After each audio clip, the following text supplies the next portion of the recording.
వధించిన రోజు అందరూ సంతోషంగా ఈ దీపావళిని కన్నుల పండుగ జరుపుకుంటారు. అంటే వాళ్ళ జీవితాల్లో చీకట్లు పోవాలి, వెలుగులు నిండాలి అని చెప్పి ప్రతి ఒక్కరు కూడా దీపావళి చాలా సంతోషంగా జరుపుకుంటారు. సో ఈ రాష్ట్రంలో కూడా నరకాసుడి వల్ల చాలామంది కష్టపడుతున్నారు.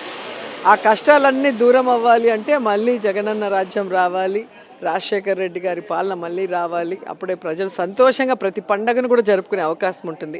ఎందుకంటే మీకే తెలుసు, ఏ పండుగ వచ్చినా జగన్ గారు ఏదో ఒక వెల్ఫేర్ స్కీమ్తో ప్రతి కుటుంబంలో కూడా వెలుగులు నింపి వాళ్ళందరూ కూడా కుటుంబ సమేతంగా పండుగని అంగరంగ వైభవంగా జరుపుకునే అవకాశాన్ని కల్పించారు. ఈరోజు ముస్లిమ్స్ కానీ, క్రిస్టియన్స్ కానీ, తెలుగు వాళ్ళు కానీ ఏ పండుగ చేసుకోలేని పరిస్థితి. ఏమంటే ఎవరికి ఏ వెల్ఫేర్ స్కీమ్ అందట్లేదు, ఎక్కడ కూడా ప్రజలకు ఒక సంతోషం లేదు, షాపుల వాళ్ళకి ఒక బిజినెస్ లేదు, ఎక్కడ ఏం లేదు.